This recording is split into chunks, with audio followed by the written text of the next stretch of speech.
does not stay buried. Sometimes it waits in the soil, sometimes it rides in water, sometimes it travels in breath, sometimes it hides in blood. It can sleep for years. It can cross an ocean inside a body. It can survive the fall of dynasties. The oldest enemies rarely look ancient, and some of them are still killing us now. The metal is small, the cut is smaller, and by sunset your jaw feels wrong. This disease is ancient, not just because old texts mention it, but because its spores live in ordinary soil and can survive for years, waiting longer than memory. Physicians in the ancient Greek world describe the locked jaw, the rigid neck, the body pulled backward as if invisible ropes had been tightened under the skin. That image has barely changed. A farm tool, a nail, a blade, a birth cord cut with something unclean. The opening can be tiny, the danger can be enormous. What reaches you is not a roaming creature you can picture easily, but a toxin. The wound can look trivial even while the nervous system is being set like a trap. That mismatch is part of what makes tetanus feel almost supernatural. A small puncture, a few quiet days, then the muscles begin to answer commands no human meant to give. Sounds become triggers, light becomes a trigger, a touch becomes a trigger. The body clenches so hard that breathing itself can turn into labor. People still call it connected to rust, but the rust is only the decoy. The real threat is contamination, earth, dust, and spores that can outlast seasons, tools, and caution. But this is not a relic from prehistory. It is still with us wherever vaccination is incomplete, sterile care is missing, or childbirth happens without clean tools and clean hands. WHO reports that just over 7,700 newborns died from neonatal tetanus in 2021. That is a huge drop from the deaths recorded at the turn of the century, but it is not disappearance. Ancient disease rarely vanishes all at once. It retreats where systems hold. A missed booster can reopen the door.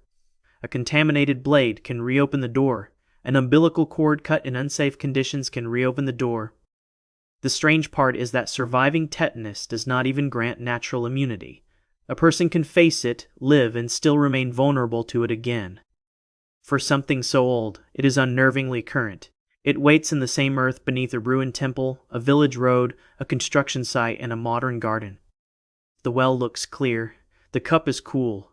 The danger is already in the water. Some historians believe typhoid may have been involved in the plague of Athens, the epidemic that tore through the city during the Peloponnesian War.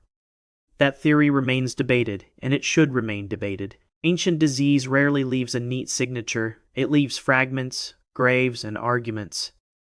But typhoid fits the pattern too well to ignore. Lingering fever, abdominal pain, exhaustion, delirium, and communities weakened by crowding, heat, and contaminated water. Caused by Salmonella typhi, it spreads through food or water contaminated by human waste. That makes typhoid one of the most ancient companions of urban life. As soon as humans built dense settlements without safe sanitation, the disease found its road. This is what makes it feel historically inevitable. The rise of cities promised protection behind walls, markets, and cisterns. Yet those same systems, when poorly built or overwhelmed, gave typhoid everything it needed. The record says modernization pushed it back in wealthy places. The record says otherwise in many poorer ones, where safe water, sewage treatment, and reliable testing are still uneven or fragile. WHO estimates that about 9 million people get sick from typhoid each year, and about 110,000 die from it. Those numbers belong to the present tense, not the era of sandals and siege engines. Here's where it gets strange. Typhoid can seem to fade even while a body keeps carrying it, turning recovery into a kind of disguise. A healthy-looking person can still become part of the chain. That means the mystery is not only how ancient typhoid is, the mystery is how ordinary it remains. A drink from the wrong source. A street vendor rinsing produce in unsafe water, a flood that forces sewage and drinking water together, a settlement built too fast for the people forced to live there. And then antibiotic resistance enters the story. The old disease learns new timing and treatment becomes slower, harder, and more expensive. Typhoid does not need medieval darkness. It needs pressure on water systems, on health systems, and on the thin line between everyday life and contamination. That is why it belongs on this list. It may be ancient, it may even hide behind one of history's most ardent epidemics, and it is still not done with us. One cough in a crowded room can redraw the fate of everyone inside it. Before vaccines, measles swept through human populations so relentlessly that it became one of the classic diseases of childhood, though there was nothing gentle about it. The Persian physician al-Razi described it more than 1,000 years ago, distinguishing it from smallpox with remarkable clarity. By then, it was already old. Some researchers think measles emerged when human societies grew dense enough to keep passing the virus continuously from person to person. In other words, measles may be as old as cities that never truly slept. What makes it eerie is not complexity, it is contagiousness. WHO notes that one person infected with measles can generate a stunning number of secondary infections, which is why one missed case can become an outbreak almost immediately. The virus can remain active in the air or on surfaces for up to 2 hours. That detail sounds almost unfair, as if the room itself briefly remembers the sick person who just left. The first symptoms can look deceptively familiar: fever, cough, runny nose, red eyes. Then the rash arrives, then the complications arrive. Pneumonia, encephalitis, severe dehydration, blindness. For some children, the illness does not end when the fever breaks.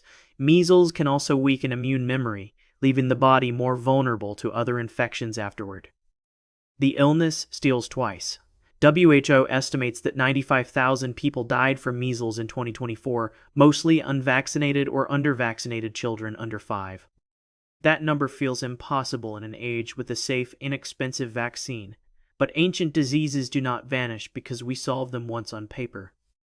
They return through war, displacement, hesitancy, supply breaks, underfunded clinics, and every place where routine protection slips. WHO and UNICEF estimated that around 29 million infants remained underprotected against measles in 2025. That is not just a statistic, it is a map of where the past may re-enter. The strange part is how quickly a modern world can look ancient again. A hospital loses power, a region misses campaigns, a rumor outruns a nurse, and then a virus older than living memory walks back through the door. It is one of the clearest patterns in history. When vaccination falls, measles rises. The past does not even need to disguise itself. Morning begins with thirst. By night, the body is running out of water faster than fear can name it. For centuries, violent diarrheal disease has haunted the Ganges Delta, and many historians trace cholera's long story there, deep in the older medical record of South Asia. The modern pandemics made it famous, but the disease itself is older than the shipping lanes that carried it around the world. Cholera is caused by bacteria that spread through contaminated water or food, and when sanitation fails, speed becomes its cruelest feature. This is not a slow-wasting illness. Severe cholera can kill within hours if treatment does not arrive in time. That is why so many old accounts sound almost unreal. A person well at sunrise, collapsed by afternoon, dead before midnight. But the mechanism is brutally physical, not mythic. The body loses fluid, the blood thickens, the organs strain, life narrows to water, salts, and time. What makes cholera especially haunting is that the treatment can be deceptively simple when it comes early. Fluids, oral rehydration, rapid care, a life hanging on whether help arrives before the body empties itself. Researchers estimate cholera causes between 21,000 and 143,000 deaths worldwide each year, with 1.3 to 4 million cases. Reported totals are often lower than the real burden, because surveillance is never as complete as the disease is opportunistic. In 2023 alone, more than 535,000 cases and 40,007 deaths were reported to WHO from 45 countries. Those are the counted shadows, not the whole storm. Cholera survives because modernity is uneven. One neighborhood has pipelines, testing, chlorination, and backup systems. Another has floodwater, displacement, and a single crowded source for thousands of people. It surges after conflict. It follows climate shocks. It slips into camps and coastlines, into cities growing faster than their drains and sewers. Here is where it gets strange. One of humanity's oldest waterborne killers remains most dangerous for the same reason it always was. When clean water disappears, history reappears, and nothing about that should feel ancient, yet it does. The bite is forgettable, the fever is not. Centuries ago, Chinese medical writing described a water poison linked to flying insects. Many historians see in that description an early echo of dengue. The diagnosis across centuries is never perfectly clean. Names change, symptoms overlap, records blur. But the broader outline is hard to miss. A mosquito-borne fever moving through warm places, returning with the rains and punishing the body with sudden force. Dengue's modern agent is a virus carried mostly by Aedes mosquitoes, especially Aedes aegypti and Aedes albopictus. Those mosquitoes prefer the landscapes humans keep building for them: standing water, dense housing, unreliable waste systems, and climates leaning warmer. The disease can begin like many fevers do, with headache, pain behind the eyes, nausea, and a deep ache in the muscles and joints. Sometimes it stops there. Sometimes it progresses into severe dengue, with bleeding, shock, and organ impairment. And one of the cruelest details is that a second infection with a different dengue virus type can raise the risk of severe disease. The immune system remembers, but not always in a way that protects. That uncertainty gives dengue its uneasy reputation. You cannot always tell at the beginning which version of the story you are in. In 2024, the world recorded a historic high of more than 14.6 million dengue cases and more than 12,000 deaths reported to WHO, and by the first 7 months of 2025, more than 4 million additional cases and over 3,000 deaths had already been reported from 97 countries. That means the map is no longer confined to the places people once assumed were permanently tropical, permanently distant, permanently other. WHO points to changing mosquito ranges, climate pressures, fragile health systems, and population movement as key reasons dengue is spreading into previously dengue-naive places. The old disease is not exactly returning. It is expanding. That is the eerie part. You can watch the habitat change on a satellite image, know the mosquitoes are moving, and realize an ancient fever may be moving with them. Which of these would you dare to open? Tell me below, but the strangest ones are still ahead. A few dead rats, a fever, a swollen node beneath the skin. Humanity already knows how the story can end. The word itself carries a medieval shadow, but plague may be older than the Middle Ages. Ancient DNA suggests Yersinia pestis circulated long before the Black Death entered memory. That means the famous pandemics were not the birth of the disease. They were only the moments when it grew large enough for history to name. Then came the great catastrophes, the plague of Justinian, the Black Death, later waves of terror so large they altered labor, faith, and empire. But the historical image can mislead. Plague did not vanish with candlelight and stone walls. It still exists as a zoonotic disease, living among animals and fleas, waiting where natural reservoirs and human life overlap. WHO says the 3 most endemic countries today are the Democratic Republic of the Congo, Madagascar, and Peru. Bubonic plague can kill 30 to 60% of patients if untreated. Pneumonic plague, the lung form, is always fatal if left untreated. That sentence never sounds modern. And yet it is. Here is where it gets strange. Plague is both legendary and utterly biological. Fleas, rodents, droplets, timing. No curse is required. No prophecy is required. Only the right chain of contact. When pneumonic plague appears, the clock is brutally short. WHO notes it can become fatal within 18 to 24 hours of disease onset if not treated early. That speed is what made older epidemics feel like judgment descending from the air. Today, antibiotics can cure it, but only if systems recognize it in time, report it quickly, and respond before rumor or delay outruns medicine. Its rarity can even work against us, because what doctors see less often can be easier to miss in the first dangerous hours. So plague remains one of history's most famous ghosts and one of its most literal survivors. A disease that once emptied streets still moves quietly through certain landscapes, waiting for one missed signal. A bite is a small event. The ending is not. Nearly 4,000 years ago, Mesopotamian law already recognized the danger of a rabid dog. The warning is older than many kingdoms we still memorize. That is what makes rabies feel almost mythic. It has been following human settlements and their animals since the beginning of written accountability. Dogs carried most of the fear, but not all of it. Across centuries, people also attached dread to wolves, foxes, and bats, as if the disease lived in the borderland between the familiar animal and the suddenly impossible one. Yet rabies itself is terrifyingly specific. It is a virus that travels through nerves toward the central nervous system. For a while, there may be only a wound and a measure of uncertainty.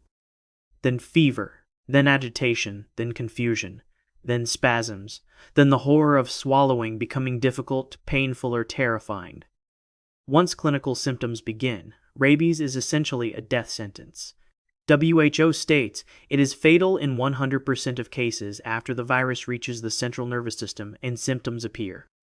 There are few lines in medicine colder than that.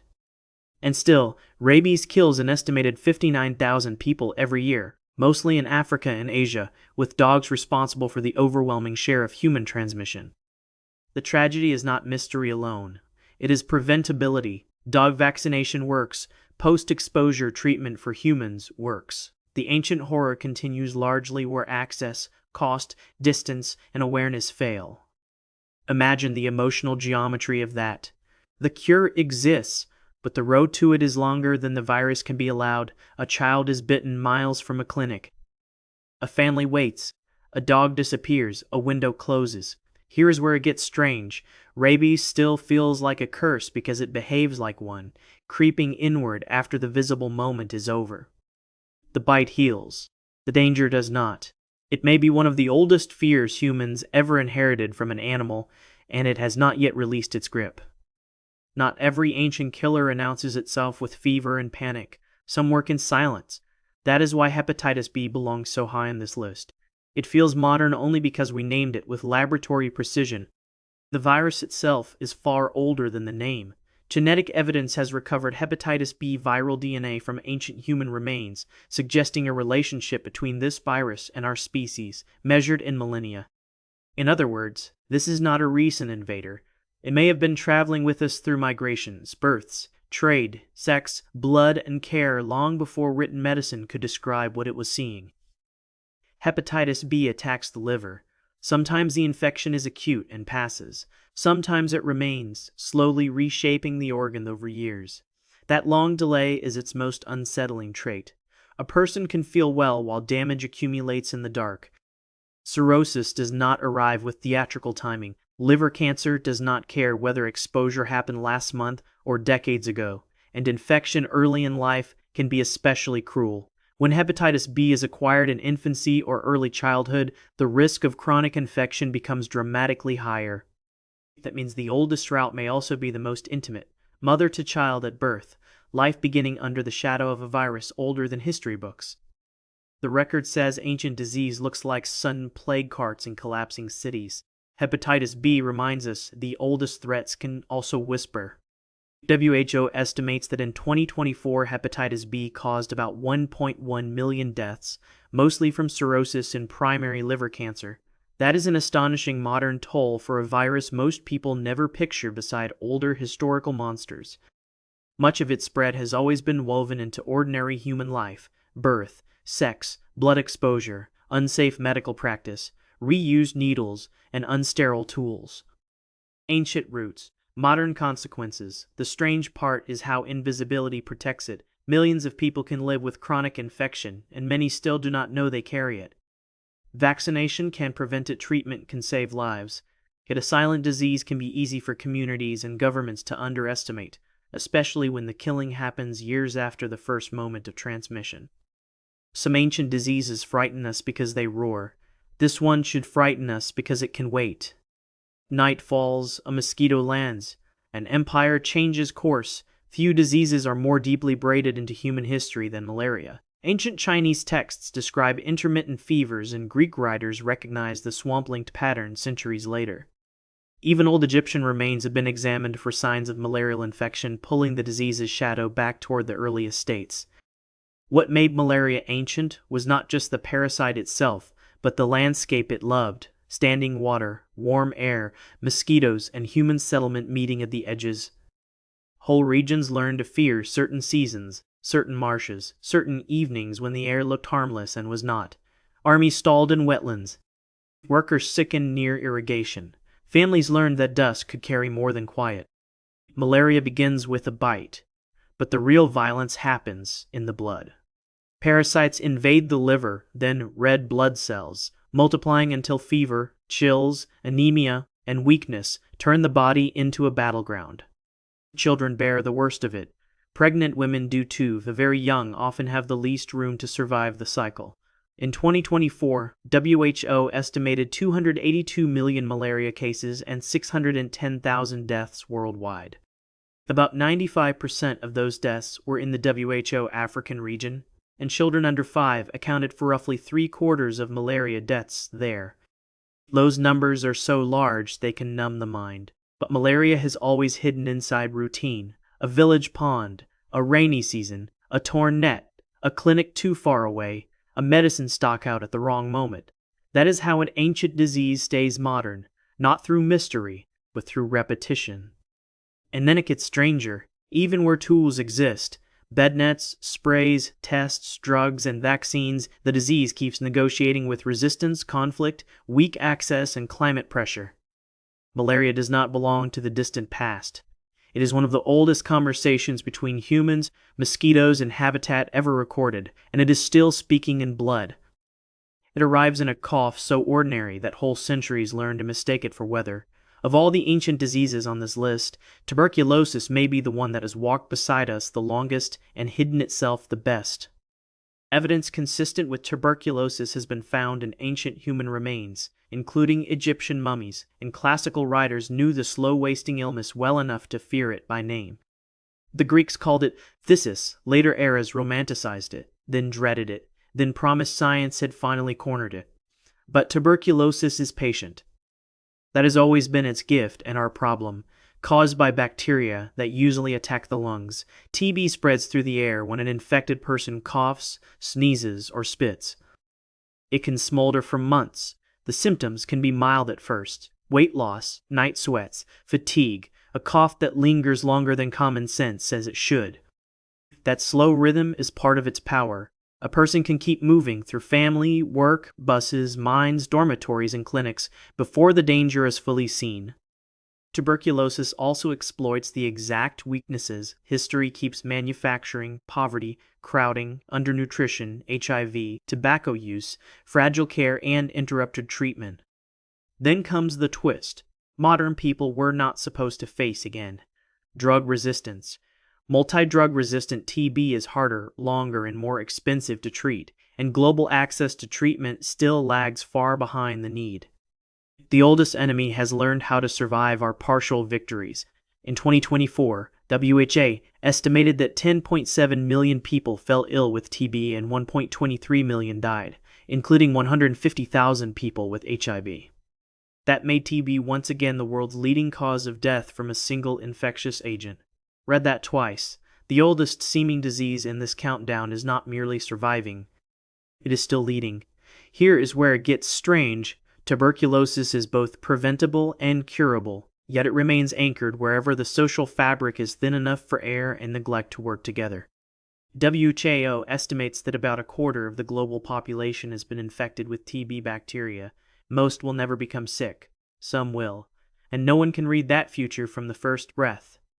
Global action has saved tens of millions of lives since 2000, which proves something important. The disease is not inevitable. But control is never permanent when treatment gaps, poverty, and stigma keep reopening the field. So tuberculosis takes the top place, not because it is the most theatrical, but because it reveals the deepest truth about ancient disease. The past does not always return with ruins and legends. Sometimes it rides the same crowded air as everyone else. That is the final discomfort. The oldest killer on this list is not trapped in archaeology. It is in the present tense. If you trace the list backward, the pattern is hard to ignore. Tetanus waded in soil, dirty wounds, and unsafe deliveries. Typhoid rode through broken water, failing sanitation, and the false comfort of a clear cup. Measles returned wherever vaccination slipped and rumor outran routine protection.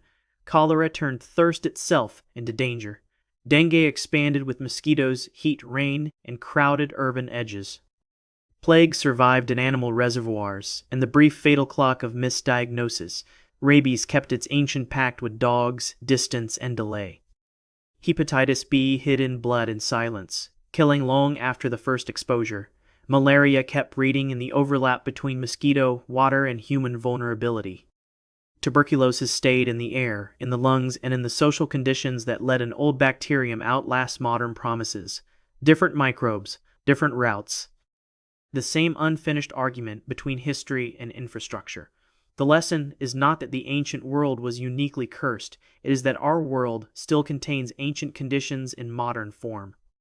Unsafe birth practices, interrupted vaccination. Conflict, floods, overcrowded housing, wheat surveillance, mistreatment, failing trust. That is why these diseases remain so eerie. They do not survive by breaking the laws of science. They survive by waiting for the laws of neglect.